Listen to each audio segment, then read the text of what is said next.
പൊടിയിട്ടത് ഇനിയിപ്പോൾ അത് ഉണ്ടാക്കാനല്ലേ. ബ്രോസ്റ്റഡും അൽഫാമും ഷവർമ്മ ഒക്കെ ഇപ്പോഴല്ല വന്നത്.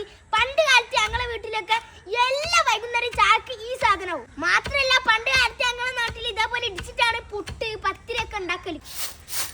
ഈ നന്നായിട്ട് വറുത്തെടുത്ത അരിയാണ് കുഞ്ഞോളമ്മച്ചി ഈ ഓരലിലിട്ട് ഇടിക്കുന്നത്.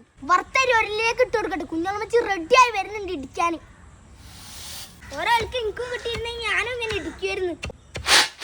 അടുത്ത നമുക്കേ അരിടിച്ച പോലെ വറുത്തെടുത്ത നല്ല കടലി ഇടിക്കണം. അരി നന്നായിട്ട് ഇടിഞ്ഞിട്ടുണ്ട്. ഇനി നമുക്ക് ഈ വറുത്തെടുത്ത കടലയും കൂടി ഇതിൻ്റെ കൂടെ ഇട്ട് കൊടുക്കാം.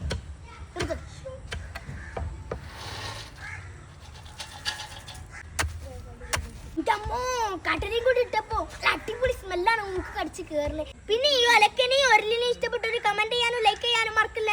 പിന്നെ നമ്മളെ കേരളത്തിൽ എല്ലാ യൂട്യൂബേഴ്സും അടങ്ങിയിട്ടുള്ള KCC എന്ന് പറഞ്ഞൊരു കമ്മ്യൂണിറ്റി ലോഞ്ച് ചെയ്തിട്ടുണ്ട്. അവർ വരും ദിവസങ്ങളിൽ നല്ല അടിപൊളി അവാർഡ് ഫങ്ഷൻസും മീറ്റപ്പ് ഒക്കെ സംഘടിപ്പിച്ചിട്ടുണ്ട് കേട്ടോ. അപ്പോൾ ഇതിൽ സിനിമാ നടന്മാരും പ്രമുഖരൊക്കെ പങ്കെടുക്കുന്നുണ്ട് കേട്ടോ. അപ്പോൾ ഇതിനെപ്പറ്റി കൂടുതൽ അറിയണമെങ്കിൽ ഇൻസ്റ്റാഗ്രാമിൽ KCC സെർച്ച് ചെയ്താൽ മതി കേട്ടോ. അരിച്ചെടുത്ത പൊടിയിലേക്ക് നല്ല തേങ്ങ ചിരണ്ടി ചെയ്ത് ഇട്ട് കൊടുക്കാം. ഇതിലേക്ക് ശർക്കര പാനി ഒഴിച്ചു കൊടുക്കാം. നല്ല ടേസ്റ്റ് ഉണ്ടാവും. ഇനിയിപ്പോൾ അത് നമുക്ക് ഉണ്ടാക്കിയെടുക്കണം. ഇനി നന്നായിട്ട് കുഴച്ചുണ്ടാക്കണം.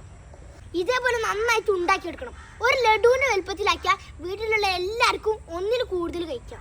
അപ്പൊ ഇതാണ് നമ്മളുടെ അരിയുണ്ട. നമുക്ക് കഴിച്ചു നോക്കിയാലോ? മറ്റൊന്ന് പിടിച്ചു തരുമോ? ഇത് വളരെ സിമ്പിൾ ആയിട്ട് ഉണ്ടാക്കാട്ടോ.